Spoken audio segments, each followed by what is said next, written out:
আমরা যৌথ বাহিনীকে ধন্যবাদ জানাতে চাই। আমরা দেখেছি যে তারা কয়েকটি স্থানে অস্ত্র উদ্ধার করেছে এবং আমরা এটাও শঙ্কা প্রকাশ করছি যে নির্বাচনকে কেন্দ্র করে কোনো রাজনৈতিক দল আর নিউজের মাধ্যমে বিভিন্নভাবে আমরা দেখছি তারা অস্ত্রের মজুদ করছে এবং এইটা এক ধরনের ভায়োলেন্সের জন্য ব্যবহার হওয়ার শঙ্কা এবং সমূহ সম্ভাবনা রয়েছে। আমরা এক জায়গায় অস্ত্রের একদম প্রকাশ্য মহড়াও হতে দেখেছি। এটা আমাদের জন্য অ্যালার্মিং এখন পর্যন্ত সোফার।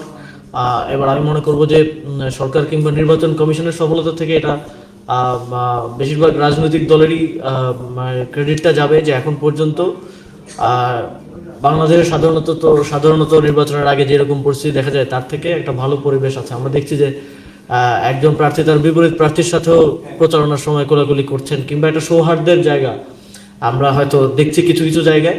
আর মনোবল হতে হয় স্পাদ্রিত। জেরুসালেম 25 বছরের পথ চলায় নিরাপদে রাখার প্রত্যয়ে। তবে এর পেছনে একটা কালো দিকও আছে, সেটা হচ্ছে অনেকে অস্ত্রের মজুদ করছে নির্বাচনকে সামনে রেখে।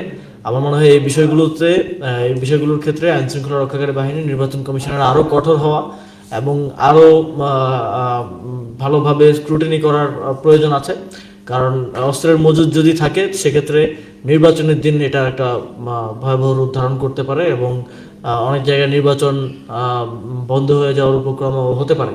তো সেক্ষেত্রে আমাদের আহ্বান থাকবে যে এই যৌথ বাহিনীর মহড়া এবং যৌথ বাহিনীর এই ধরনের অভিযানগুলো আরও গুরুতরভাবে চালানো উচিত এবং এ ধরনের অস্ত্রের মজুদ যাদের কাছে আছে, যারা এখন এই চোরাকারবারি করছে বা বহন করছে, সেগুলোকে তাদের ইয়েতে নেওয়া উচিত।